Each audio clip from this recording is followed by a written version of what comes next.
week's talk in Yale's Department of Comparative Literature, which is also part of the Iran Colloquium series organized by the Yale Program in Iranian Studies. And today we are very fortunate to have with us two brilliant poet, translator, literary scholars, Kayvan Tahmosbian and Rebecca Ruth Gould, for a reading of their translations of modern Iranian poetry by Tahmosbian himself, by Bijan Illahi, and Hassan Alizadeh, to be followed by a conversation about poetry and translation with myself and my colleague in comparative literature, Robyn Creswell. Hopefully this talk will be a bit of a balm on a day when everyone's just trying not to have a panic attack, but it should go without saying, if you can vote in the US and haven't yet, get out of here and go do that instead. And in a moment, I'll say a bit more about our speakers, but before I begin, I should thank all of this event's co-sponsors at Yale: Comparative Literature, Iranian Studies, the Center for Middle Eastern Studies, and the Department of Near Eastern Languages and Civilizations. Particular thanks for logistics management to Mary Jane Stevens in Complit, Kristen Siebert and Marwa Khabour at CMES, and Farbod Honar Piche in Iranian Studies. And I encourage you to check out the rest of this fall's Iran Colloquium series on our website. So let me tell you a bit about our speakers. Kayvan Tahmosbian is an Iranian poet, translator, and critic who was born and raised in Esfahan. He is the author of Esfahan's Mold from 2016 on the short story writer Bahram Sadeghi. And he's also translated Beckett, Rimbaud, T.S. Eliot, Onge, and Mallarmé into Persian. He is currently a Marie Curie Fellow at the University of Birmingham and principal investigator of Transmodern, a Horizon 2020 funded project on the position of translated literature within modern Iranian literary theory. And Rebecca Ruth Gould's translations include The Prose of the Mountains, Tales of the Caucasus from 2015, After Tomorrow the Days Disappear, Ghazals and Other Poems of Hasan Sejzi of Delhi from 2016. And she teaches at the University of Birmingham also. And she's the author of Writers and Rebels, The Literature of Insurgency in the Caucasus from 2016, and forthcoming The Persian Prison Poem, Sovereignty and the Political Imagination, which would be out in 2021. And on a personal note, I can say that Rebecca's capacious vision of Eurasian and Persianate literature and theory has had a tremendous effect on my work. And I've left their collaborations for last because they're what you'll hear today. Some of these poems first appeared in literary journals, but now all of them are either in printed books or will be. Kayvan's own poems in Lecture on Fear and Other Poems from the Radical Paper Press, and Elahi's poems in High Tide of the Eyes from the Operating System, both 2019, and the Alizadeh poems in a collection from ARC, due out in early 2022, and all well worth owning. Finally, just a word about format. During and after the reading and discussion, please send your questions to me using the Q&A function on Zoom. And at the end, we'll get through as many as we can. And now, without any further ado, I turn things over to Kayvan and Rebecca. Thank you. Thank you very much, Rebecca.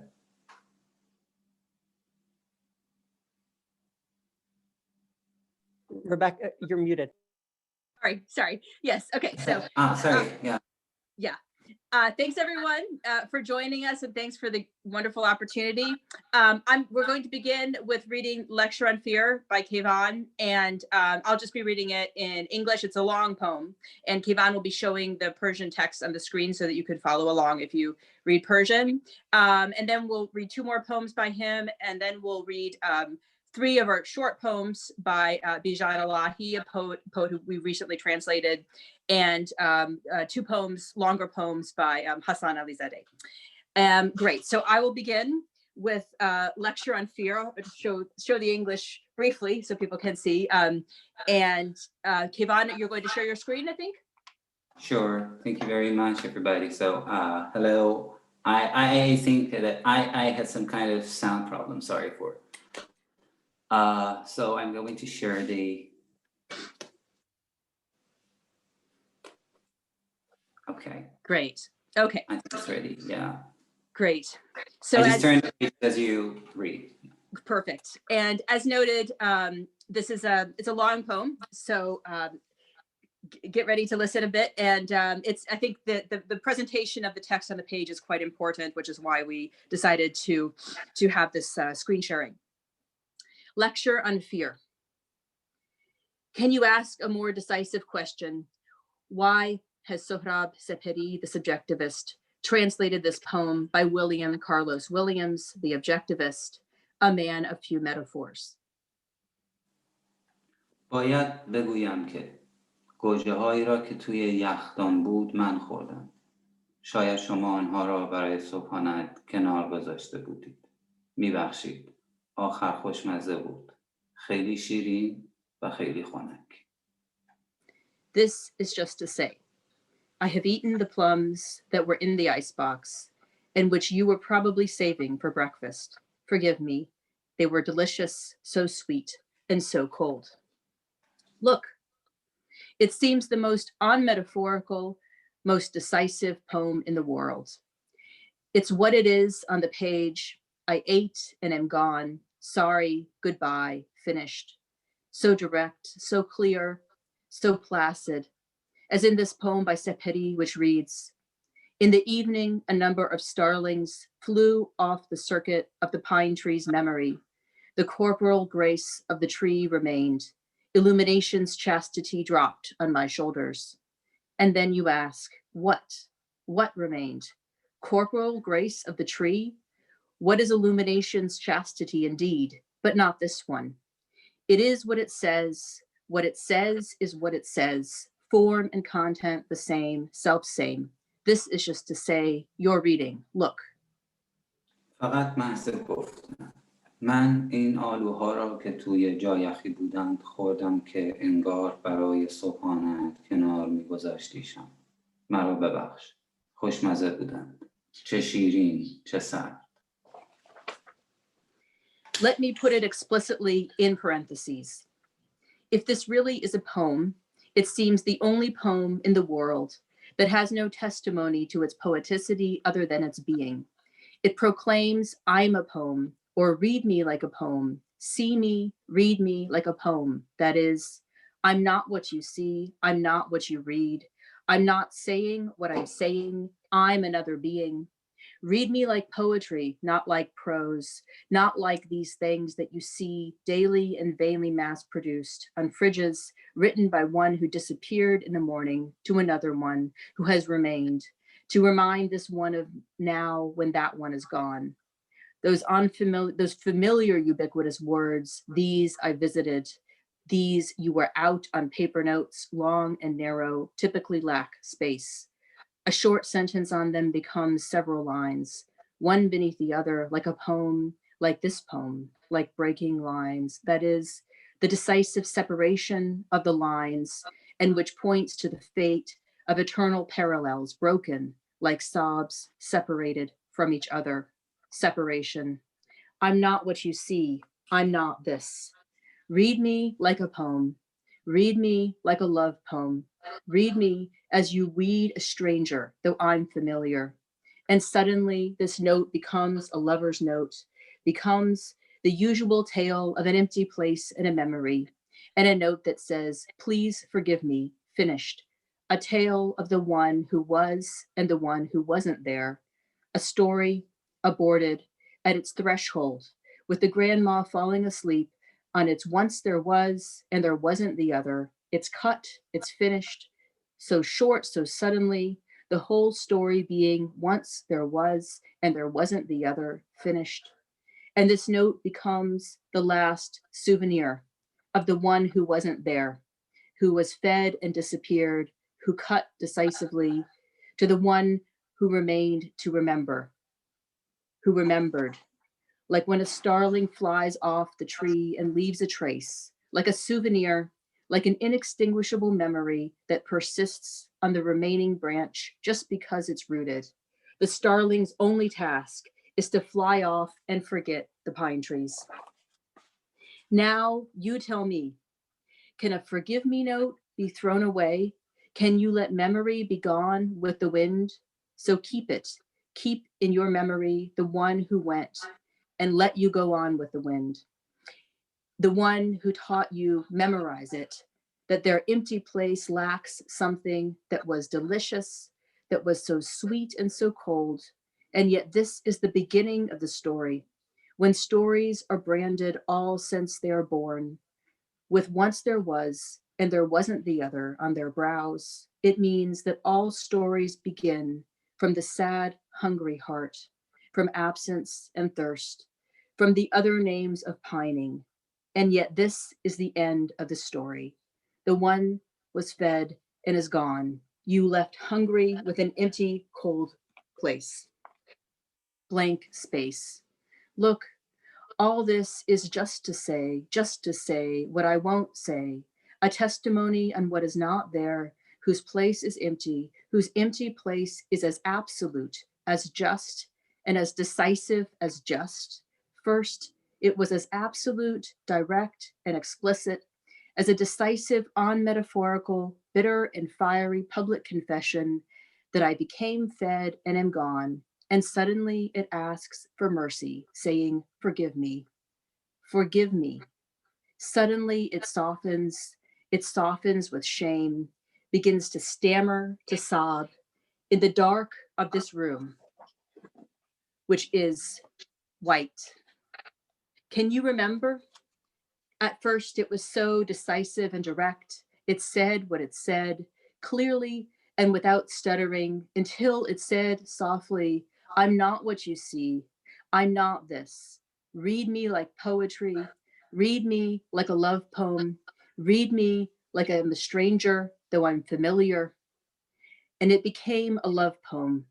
It was not self-same anymore, stranger to itself, stranger for all, silent, mysterious, and veiled, full of wounds.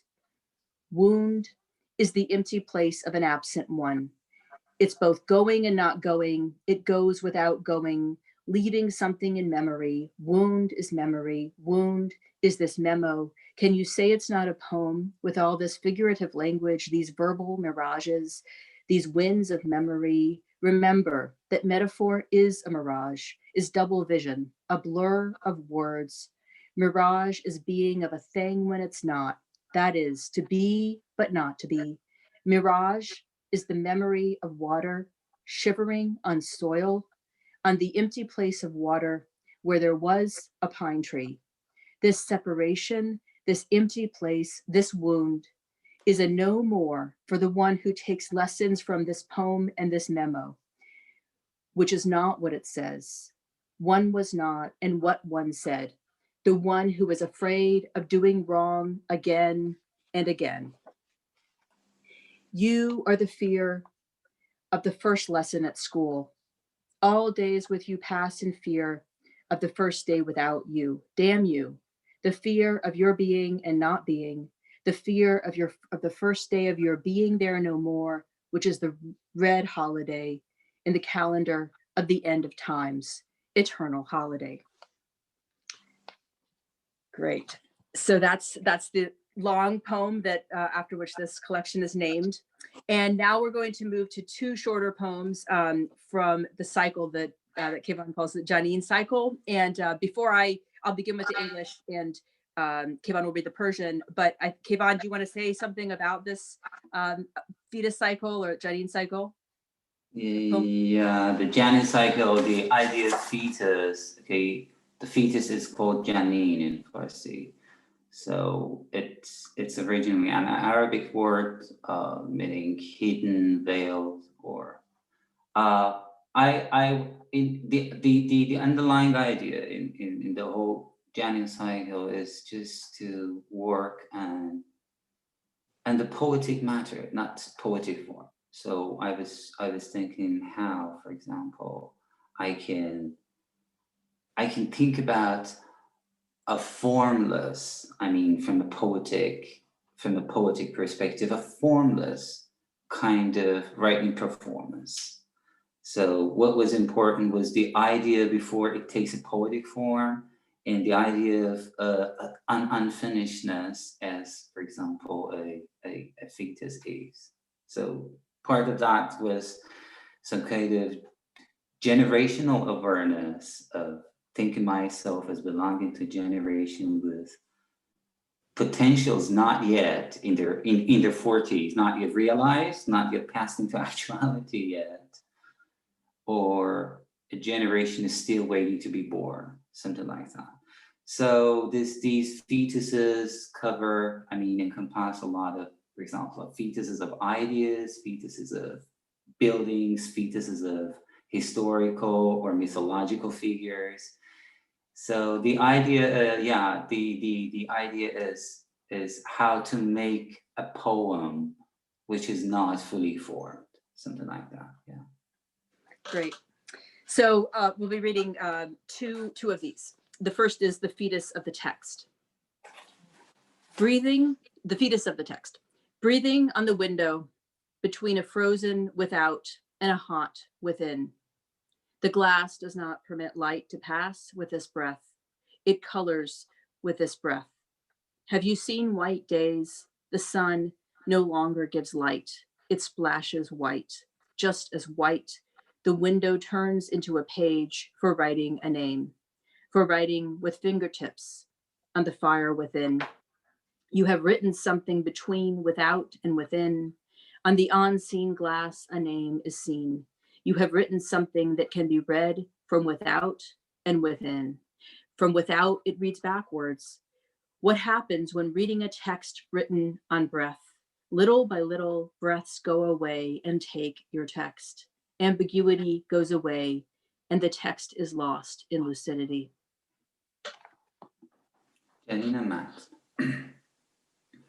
ها کردن‌های روی شیشه ها میان درون گر گرفته و بیرون یخزده شیشه دیگر گذرگاه نور نیست با اینها رنگ میگیرد روزهای سفید را دیده ای انگار آفتاب نور نمیدهد دیگر سفید میباشد همانقدر سفید صفحه‌ای میشود برای نوشتن اسمی با نوک انگشت بر اینها آتش درون نوشتن تو در میان درون و بیرون نوشته ای شیشه چون نامرئی است می شود جایی که نامی را روی نامرئی مرئی کنی و نامرئی ها همیشه با جاودان ها هم پایند چیزی نوشته ای که هم از درون خواندنی است و هم از بیرون ولی از بیرون برعکس خوانده می شود در خواندن متن نوشته شده روی ها چه اتفاقی می افتد ها کم کم می رود متن تو را با خود می برد ابهام می رود متن گم می شود در وضوح. And the second poem from this series that we'll read is The Fetus of the Eye. They run on the lines, these excessively beautiful eyes. These eyes are yours alone. They run like blood coursing through veins on the lines, on these twisting, recurring lines. From afar, I will fall in love with your deranged eyes. I will flow into you when from afar a river smokes in the eyes. Then I will be your moist eyes, dropping onto my scratched paper body. Drop, like the broken body of the rain on these lines, fall on my palms until fate cloud into dried veins like smoke, clouds smoke in front of the eyes. Here comes the name of the name. Here comes the most sacred name. جنین چشم بر خطوط می‌دوند این چشم‌های به غایت زیبا که تو داری این چشم‌ها که تو داری فقط دویدن خون در رگ بر خطوط بر این خطوط معوج و پرتکرار از دور دیوانه چشم‌های دوان تو خواهم بود روان تو خواهم بود وقتی ز دور دود می‌کند در چشم پس چشم خیس تو خواهم بود چکنده بر خطوط تن زخم کاغذم بچک چنان تن شکسته باران بر این خطوط ببار بر کف دستم تا تقدیر دود به خشکی رگ چون دود دود دود از برابر چشم چنان اسم اعظم. Great. So those are Kayvan's poems from the collection Lecture on Fear. And now we're turning to the poetry that we translated together. So we'll be reading two poets, Bijan Illahi and Hasan Alizadeh. And I'll just read very brief bios of these poets so you can get some basic background on who they are. So the first poet we're reading from is Bijan Illahi, and this is a book that we've recently translated. So Bijan Illahi died in 2010. He was a very influential modernist poet. Also, importantly for this conversation, he was a very prolific and influential translator. For example, T.S. Eliot, Arthur Rimbaud, Henri Michaud, Frederick Holderlin, and many other major poets. He is known as the founder and the most important representative of Shere Digar, which is translated as other poetry. He developed an idiosyncratic and erudite form of poetic expression that incorporated elements from Iranian mythology, Persian Sufism, and French Surrealism.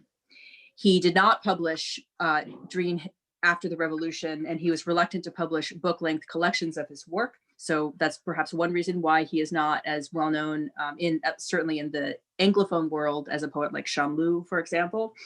But now his books and his translations in very recent years, the past say 5 years, have been published in large amounts, and they're having a very large impact on contemporary Iranian poetry. So we're just reading two very, very short poems from this collection, and then one somewhat longer poem that incorporates elements of the 1001 Nights. So to begin with the first two very short poems, the first one, Dissecting an Onion, I will read that, and then another one, and then a somewhat longer poem. Dissecting an Onion. Without core, instead labyrinthine. What is a core, if not the relation of the layers? Centerless circles spiraling out, cut their relationships. It is high tide of the eyes. تشریح پیاز. بی مغز در عوض تو در تو. مغز اما چیست جز روابط تویه ها. گشودن دوایر بی مرکز، آشفتن رابطه هاست و مد بینایی. Right, and of course that's where the title for this collection comes from, High Tide of the Eyes. Yeah. So the next very short poem is called Tiger. You, imprisoned by the simile, leap, boy, rip. Bars, my dear, are verses. They soar when you flee. For an instant, you turn pale and sober in papery air. ببر. زندانی این تشبیه.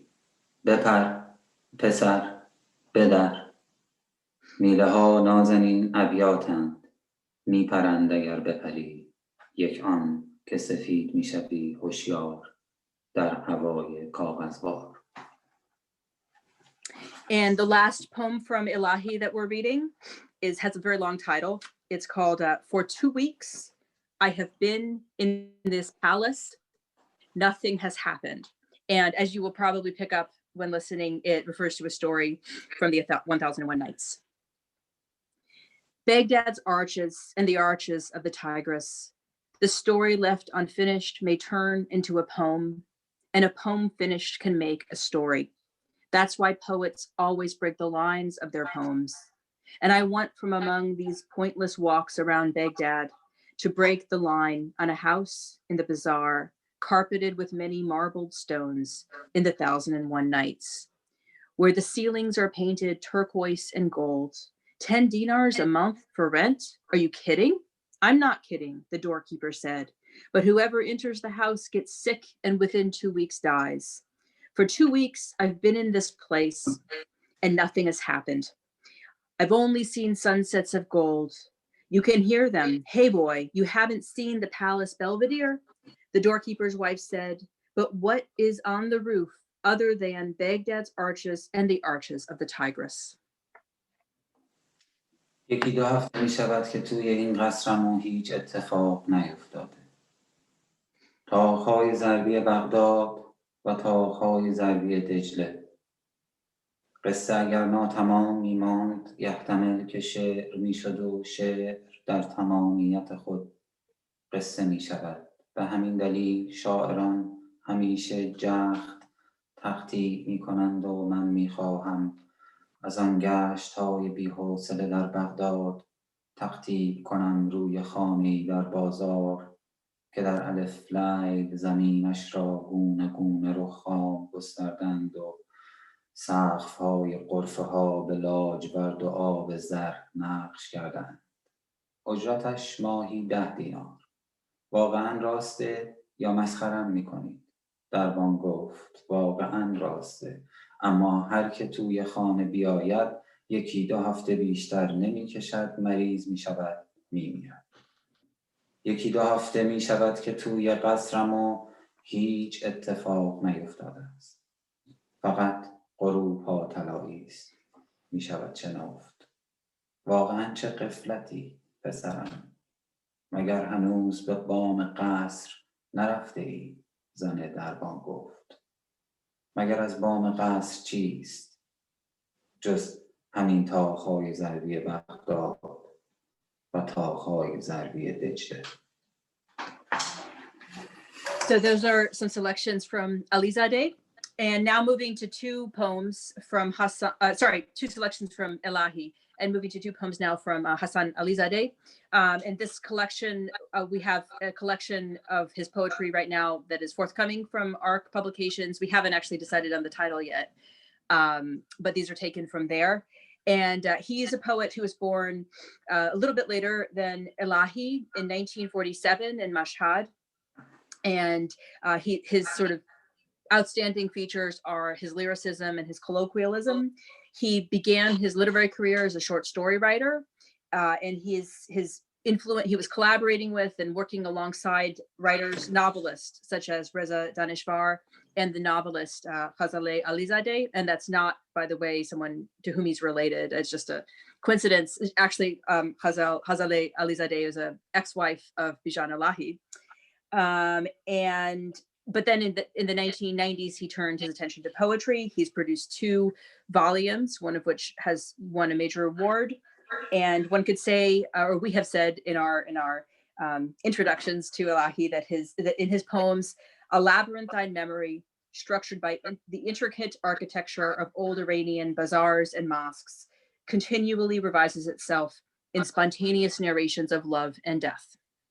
So we're reading 2 poems by him. One is called Letter, and the other is called Ana Karenina. We'll begin with Letter. Letter. Here in this bright room in the inn, I'm happy you're not here with me anymore. The landscape of the sea is bluer than your earrings, and the forest is an emerald wave, and the air's skin is moist and fragile, and a seagull sits every morning at the window. There is no anxiety in your eyes, and your eyes fade in my mind like boats receding perpetually from the dark beach, slowly, coldly, lightly, without scuffle, without bloodshed.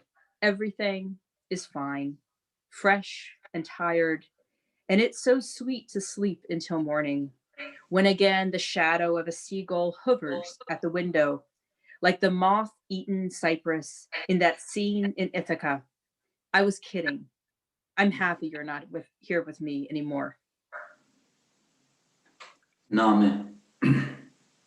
اینجا در این اتاق روشن مهمانسرا شادم که در کنارم دیگر تو نیستی. دریای چشمانداز از گوشواره‌هایت آبی تر است و جنگلش موج زمرد است و پوست هوا ترگون است و ترد و پشت پنجره هر صبح یک مرغ دریایی. تشویش نیست و چشمهایت از یاد می روند چون زورقی که دور می شود هر لحظه از کناره تاریک، آرام، سرد، سبکبار. بی کشمکش، بی هیچ خونریزی هر چیز خوب و خرم و خسته است و خواب می چسبد تا صبح که باز پشت پنجره پرهیب مرغ دریایی چون سرو بید خورده آن پرده دری تاک شوخی است. شادم که در کنارم دیگر تو نیستی. The next poem is called Ana Karenina, November 18th, 1910. That's the title, and it's dedicated to Ghazaleh, Alizadeh, who I just mentioned. You depart. The train has stopped. I should probably mention that not to over-determine the interpretation of this poem, because I think it's supposed to be ambiguous, but Ghazaleh Alizadeh killed herself. You depart. The train has stopped. No, clouds do not float with the wind. The sheets are wrinkled and dreams are shrunk, and grown are the stoned shadows, the newsman's dirty hat and the greasy locks of hair, and conversation circles and the smell of smoke, misty lenses of glasses and dusty telegraph wires, and stains of snow and the sun, and tick-tocks of the station's slow clock, and the unsafe refuge of the stairs, and the morgue-smelling newspapers. Who is standing alone against the wind? And the silence whistles, and the lamps smoke, and the glasses break. Signs that whirl, and faces that whirl, and recede and whirl, wrinkle and whirl, and are hollowed. What a ridiculous dance on the wires and broken glasses to the black blind cat's black wail. Sheets were white and names and letters too, and the snow flamed on the windows and kisses slid with the breath on the skin, and the horse was exhausted, and the horse's memory was exhausted, and exhausted was the death blow. Who stands alone against the wind? And the big crazy boy pulled the emergency brake. The train stopped. Junctions, newspaper headlines browse the deserted stations and drowse at the windows in the pale sun as the evening breezes wheeze. The train has stopped. آنا کارنینا 18 اکتبر 1910 به غزاله. تو می روی، قطاری ایستاده است. نه، ابرها به باد جا به جا نمی شوند. ملافه ها چروک خوردند و آب رفتند خوابها و قد کشیدند سایه های سنگ. کلاه چرک مرد و حلقه های موی چرب روزنامه چی و حلقه های گفتگوی و بوی دود، بخار شیشه های عینک و غبار سیم تلگراف و لک و پیس برف و آفتاب و تیک تاک ساعت خراب ایستگاه و جان پناه سست پله ها و روزنامه ها که بوی سرد خانه می دهند، که ایستاده یک کرو به روی باد و سوت می کشد سکوت و دود می کند چراغ ها و خرد می شوند شیشه ها، نشانه ها که چرخ می خورند و چهره ها که چرخ می خورند و دور می شوند و چرخ می خورند، چروک می شوند و چرخ می خورند و چرخ می خورند و پوک می شوند. چه رقص مضحکی به روی سیم ها و خرد شیشه ها، به زنج موره سیاه گربه‌ای سیاه و کور. ملافه ها سفید بود و نام ها و نامه ها و برف شعله می کشید پشت شیشه ها و بوسه ها که می سرید با نفس به روی پوست و اسب خسته بود و یاد اسب خسته بود و خسته بود گلوله خلاص که ایستاده یک کرو به روی باد و کودک کلان کودنی که دستگیره را کشیده بود. قطار ایستاده بود. نقاط اتصال، حروف روزنامه ها که شهرهای خالی از نفوس را مرور می کنند و چرت می زنند پشت شیشه ها در آفتاب نیم رنگ و خسخس نسیم عصر. قطار ایستاده است. So those are the poems that we were going to read.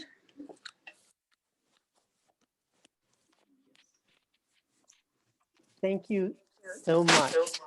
And I can't tell you how glad I am that we got to hear these poems, because it was a very different experience than on the page. I mean, Kevon, I have to say that you are a master of declamation. Wow, really? And, no, I yeah. don't.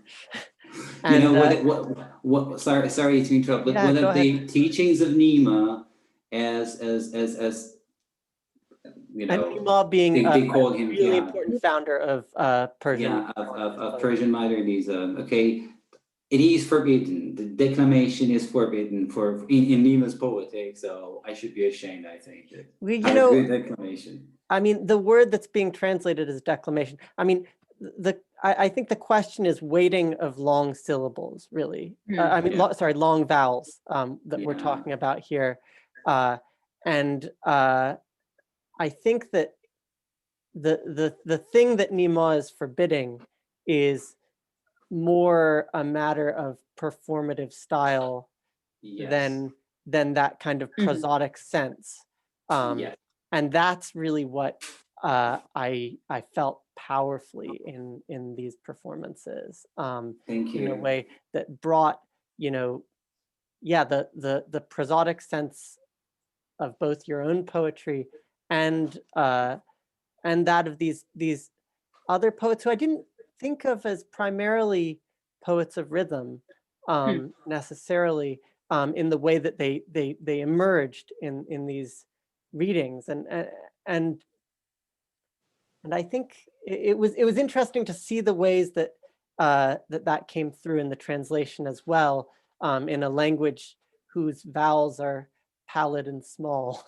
But so, I mean, sorry, just to back up for a moment, our division of tasks here is roughly, I'm speaking with our guests in their capacity as writers, and then Robyn will speak with them as translators, but as you might expect, the line will be pretty blurry. But so let me just begin with a question for Kayvan. So listeners, having heard your lecture on fear, will already be aware of how closely intertwined your own literary composition is with practices of translation and what we might call commentary, which is an entwinement with long precedent in Persian poetry.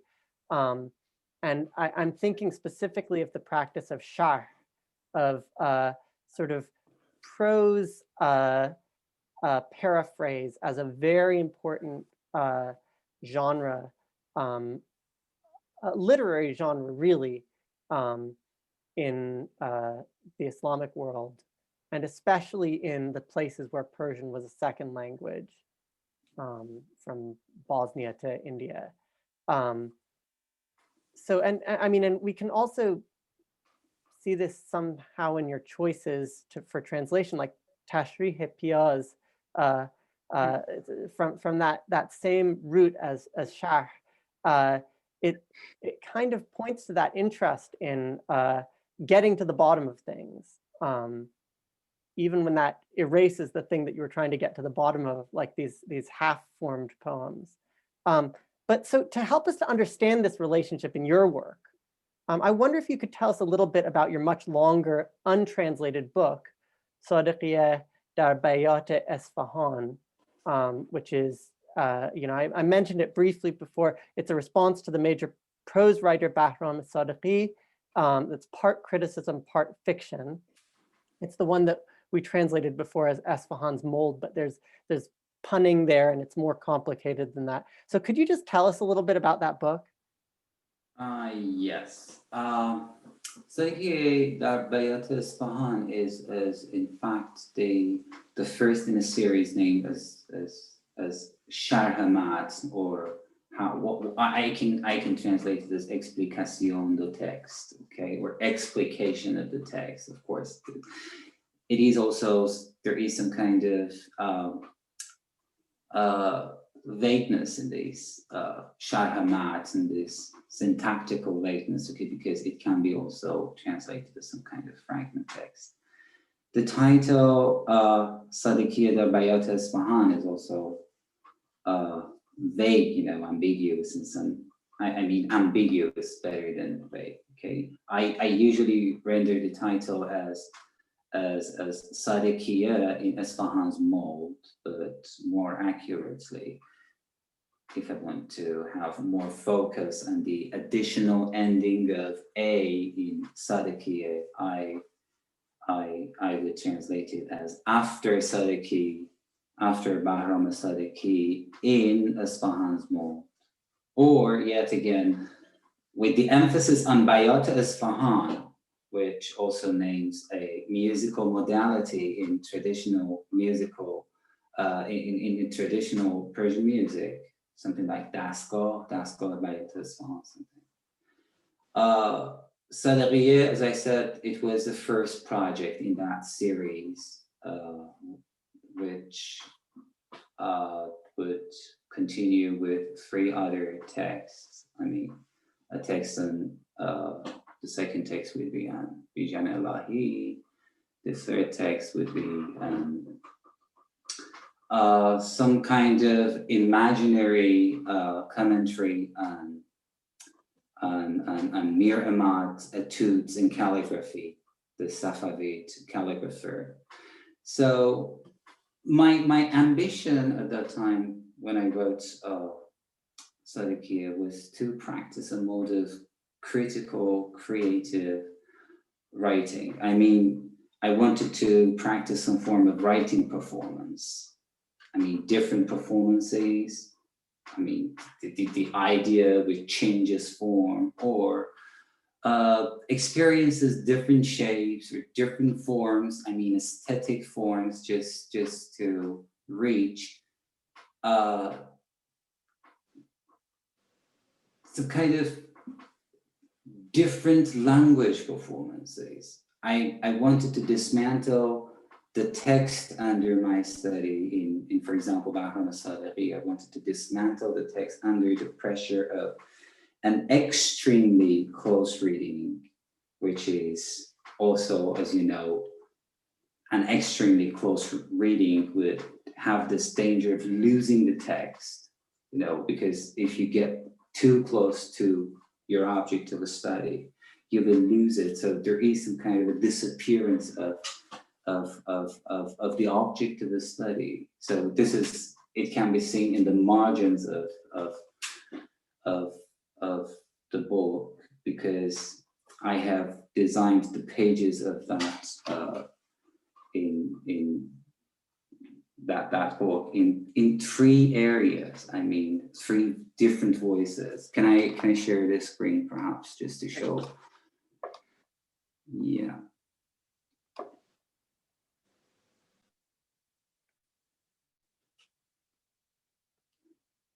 Yeah, this is, as you can see, this this is a sample picture of the page. You know, every page is designed in 3 areas. We have 3 voices in constant dialogue with each other.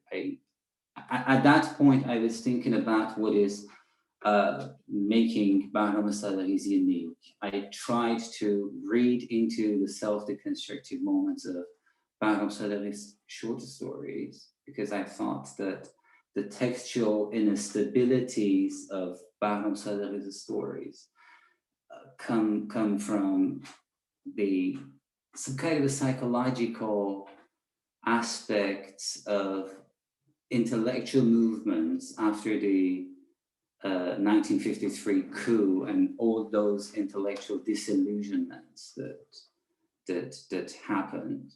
I just wanted to see, I just wanted to perform some kind of a self-critical text, because I thought that what is really important in Bahram Sadiqi's story was some kind of a self-critical sense, you know. Perhaps it was pervading also intellectual atmosphere after the 1953 the coup d'etat against the nationalist government of Zadeh. I was trying to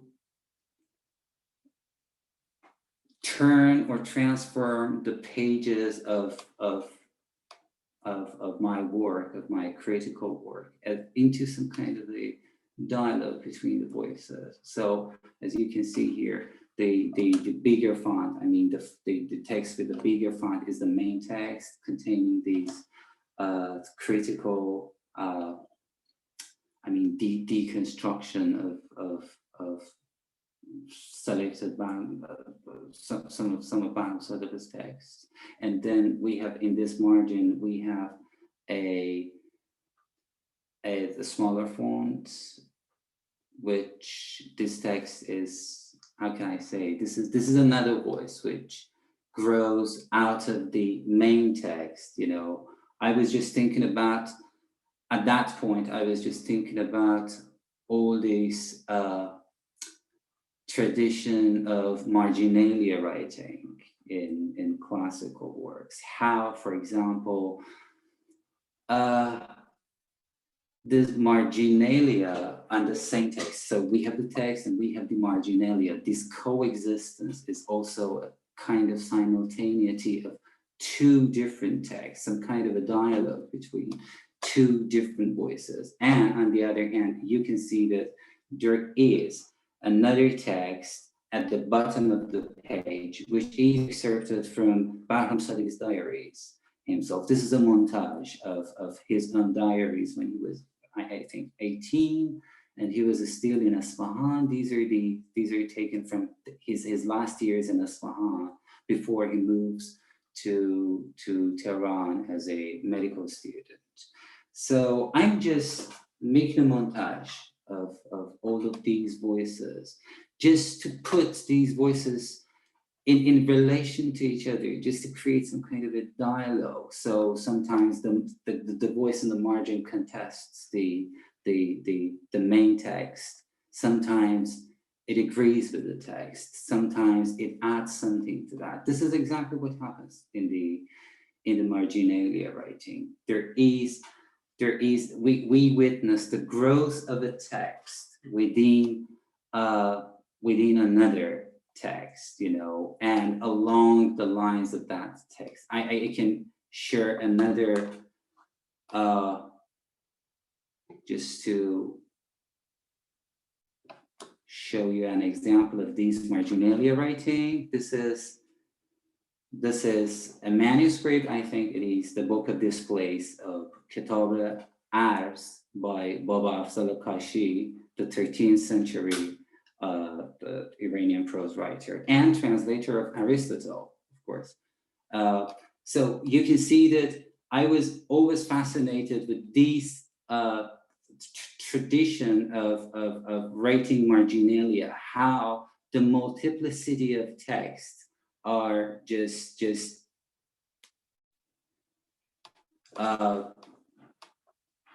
create some kind of metonymic text, you know, associating text together, and how this is also some kind of a translation. A voice translates or corrects the other one, or adds or supplements something to that. Yeah, this is the whole idea. Yeah. Yeah.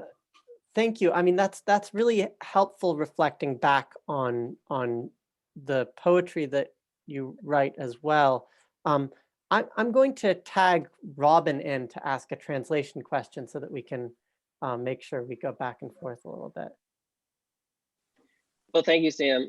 Thank you for the invitation. And it's been a real pleasure to listen to Rebecca and Kayvan reading their poems and talking about their work.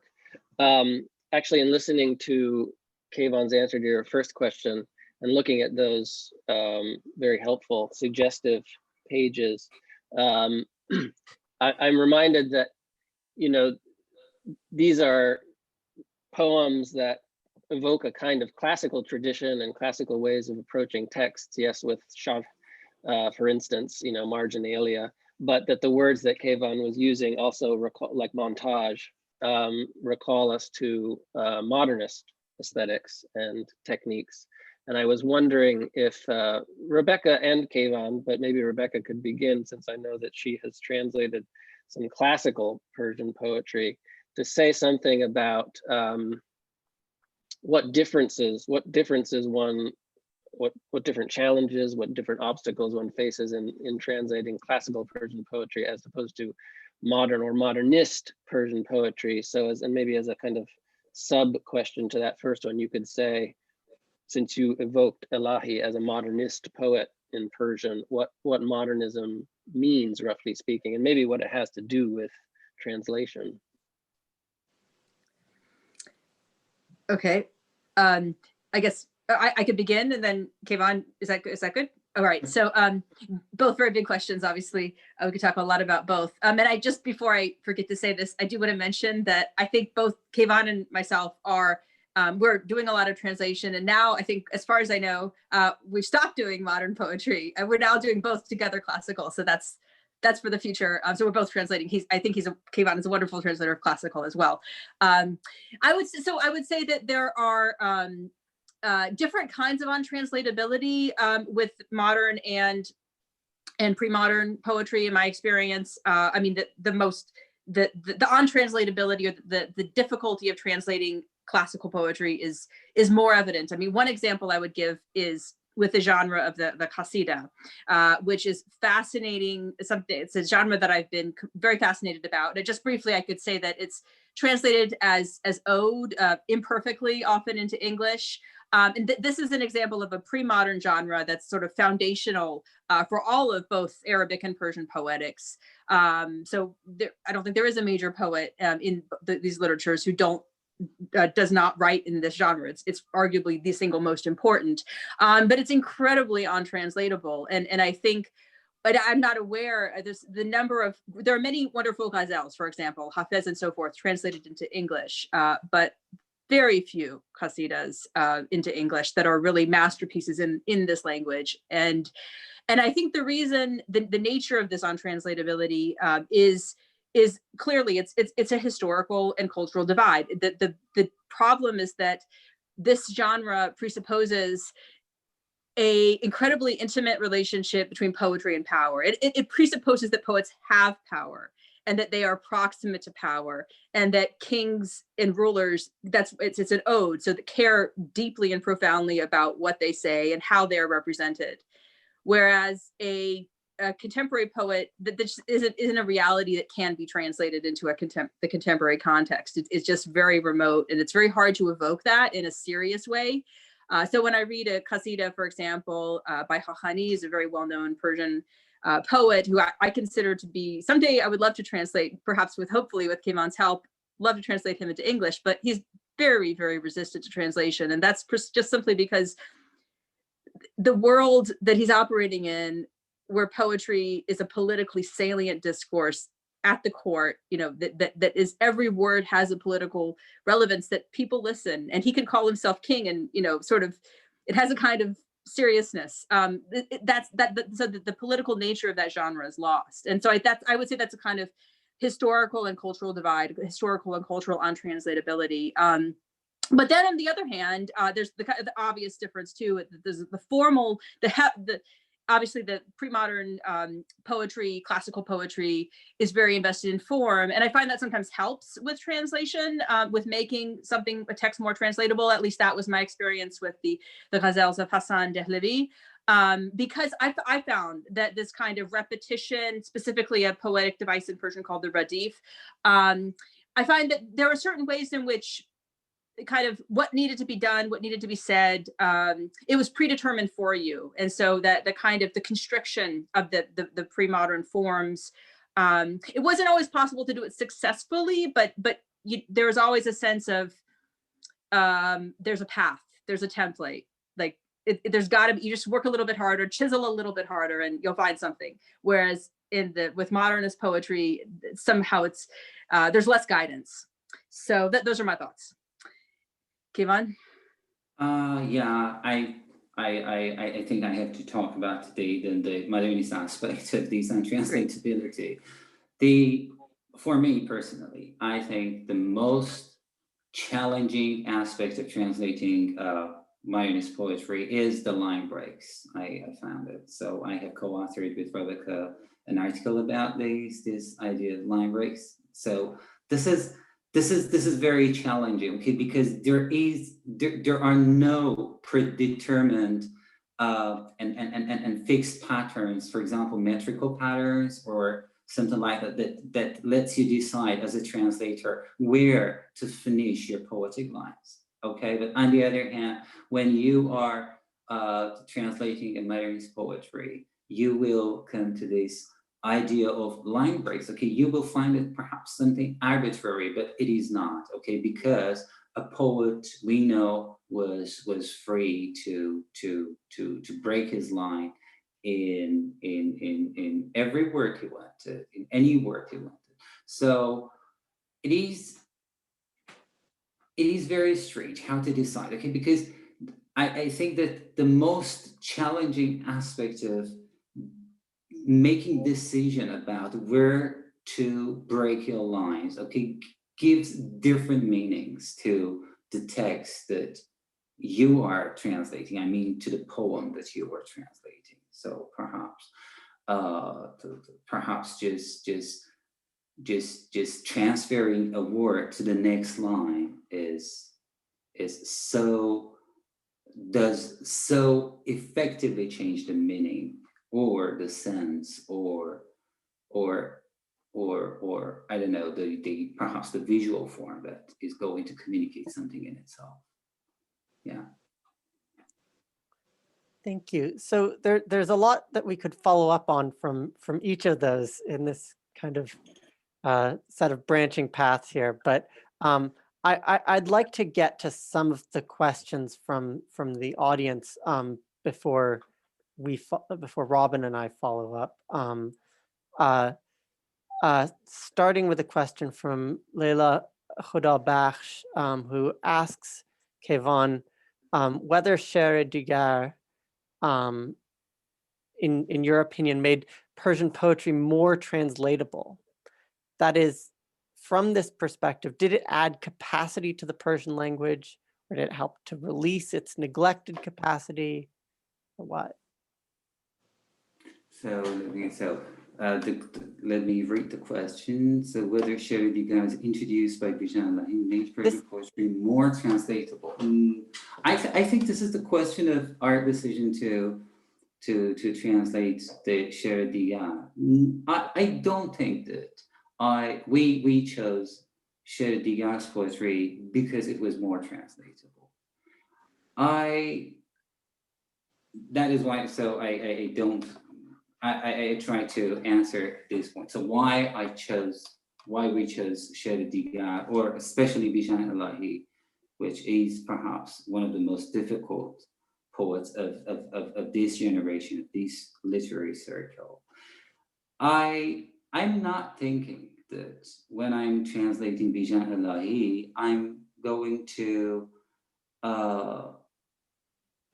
I can introduce Bijan Illahi and what he did to Persian language to, for example, English reader. When we chose that, I was just curious to know how Bijan Illahi can be translated in English. In fact, I'm aware that there may be a lot of losses, which is inevitable to any active translation. That is exactly what makes the untranslatable aspect of his poems. But we know that there is a loss, but we want to know what is it that passes through the sieve of our translation and what doesn't pass. So it was very important for me what aspects in Sher Digar, for example, or what aspects in Bijan Illahi could be translated or could change form or could live in another language, perhaps. That is why I think that let me return to the beginning of my discussion. I don't think that he is translatable. He is very, how can I say, he's using, for example, very complicated language at some point. Sometimes he's using very archaic words. Sometimes he is using a very strange rhetoric. So we are aware that translation is partial, but I think that we have to do it. We have to see what happens exactly in each act of translation. Thank you. So, so I'm going to now pass to Rebecca a question from Casey Avilcizor, who's asking for an example of a translated qasida that is a masterpiece. Who has been successful in this endeavor? And let's specify Persian qasida, because Jahili qasidas don't present the specific problems that you're talking about. And we can all think of Michael Sells or you know, other people who've translated Jahili qasidas in ways that are way more amenable to the English poetic reader. But any thoughts about Persian? Well, yes, I was running through my head to think of what I could cite. As I said, I think just to kind of build as a way of answering this question and to build on what I was saying a few minutes ago, the untranslatability of a qasida is very different from what Kevon was talking about in the case of Elahi. I'm saying that I don't think it's a failure of language, whereas, you know, one might talk about certain modernist poets being difficult to translate because it's a failure of language. But I think it goes way beyond that. So that's why I just fundamentally don't. When I think of and again, I'm talking about the Persian court poetry. I mean, I think to translate that, you have to sort of transport yourself to the 12th century and where poetry has a different meaning and a different status. So I was going through my head thinking, okay, like what was the closest? The few examples I can remember are, interestingly, of poems that are formally qasidas, but they sort of depart from the genre. So I could think there are relatively good translations, and I can't actually remember the translator for the Mantiq al-Tayr of Khahani, a qasida, but it's a very lyrical qasida. So there are a few examples of lyrical qasidas which kind of depart from this sort of kingly rhetoric, royal rhetoric, which are reasonably good.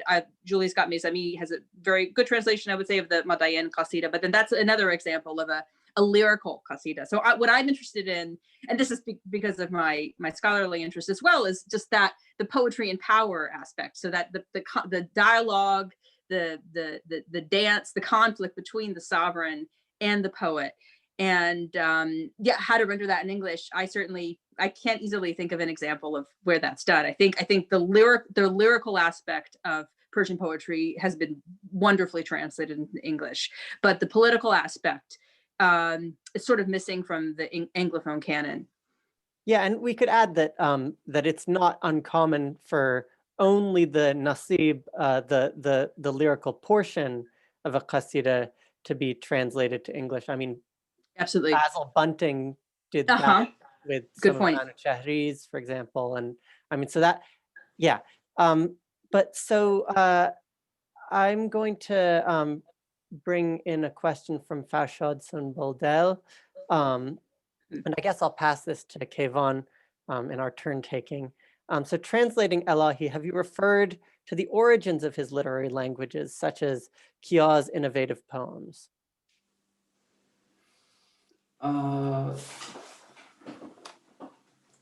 Just there's the question of we know that Bijan Illahi has been strongly under the influence of Tondare Kia.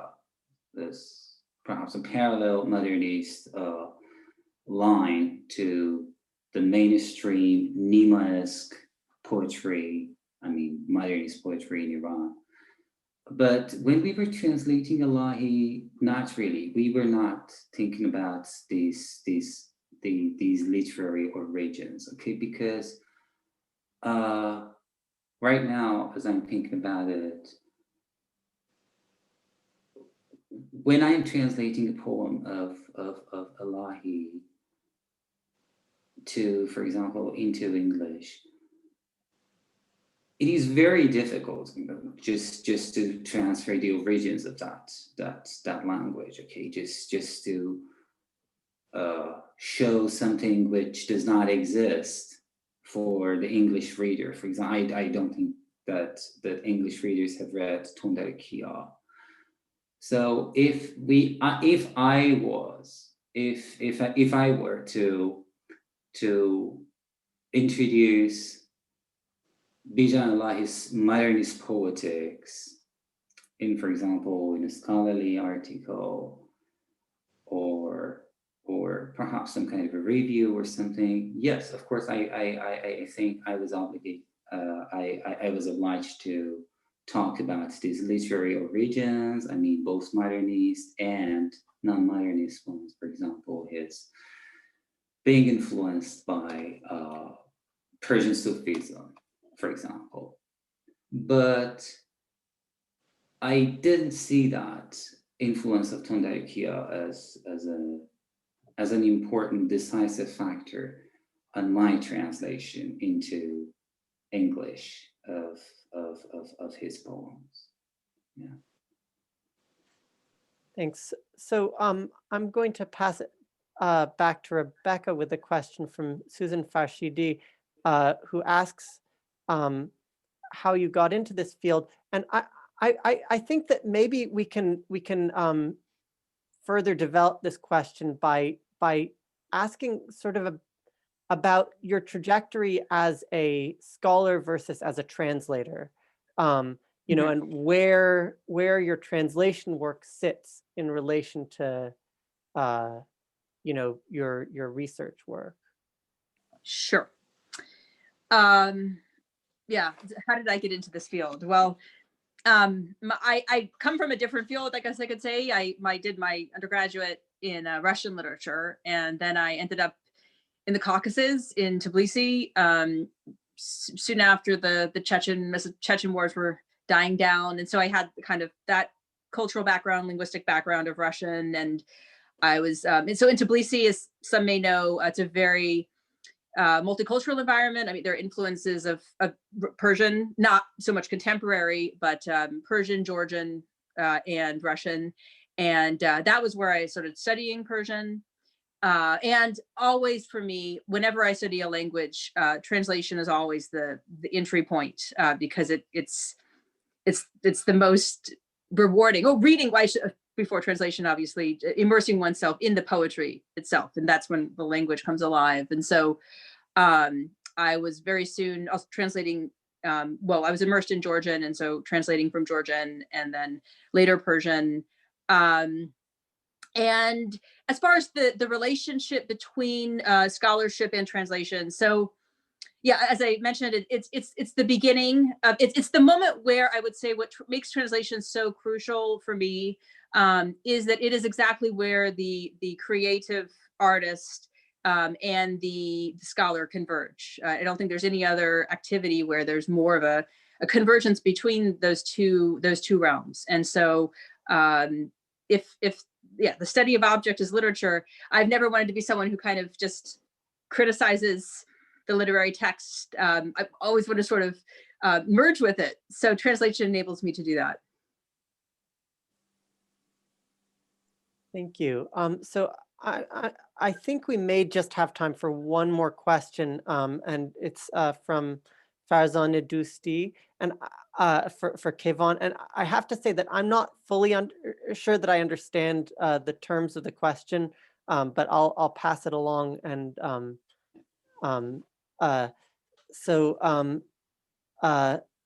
she asks, regarding Bijan Illahi's own method of translation, that is a sort of cultural reconstruction of a thought process with an extra oriental superimposition, do you consider your translations of Elahi in line with what he himself did? Or do you find your approach to translating Elahi more conservative in linguistic terms? That is, I assume, more conservative than Elahi's approach to language in Persian. Okay, so I have to choose between two options. Yeah, I think it was more conservative because the biggest difference, I think that these are two different translation methodologies, because if you have a review of Bijan Illahi's translations, okay, it's perhaps you can find out very easily that the language he chooses for his translations are let me put it just like this. He performs a variety of languages. He performs a variety of poetic personas, of poetic voices in both in his poems and both in his translations. So this is, if I'm going to describe his work as a translator, as a poet, it is exactly this variety of language registers that he's using in his translations and poems. But the fact is that we can make another observation with regard to Allahi's translations. When you read Allahi's translation of Eliot, when you read Allahi's translation of Hodgkin, when you read Allahi's translation of Pablo Neruda, for example, you will find that his translations stand on a more difficult level compared with the original.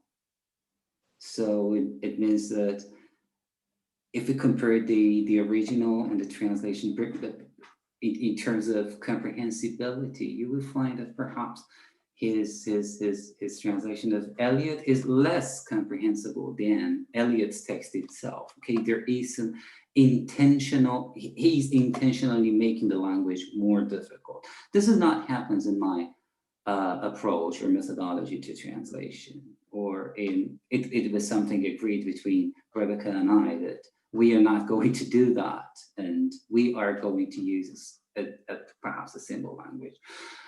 Of course, I know that representing the variety of language registers as he does in his poem is a very difficult task, of course. Well, I think we're all grateful that you didn't take the increasing difficulty approach to translation. So unfortunately, that's all the time that we have. So it only remains for me to express deep thanks to our panelists, to our wonderful speakers, and to our attendees. Thanks for coming here and being with us in this moment. So have a good day.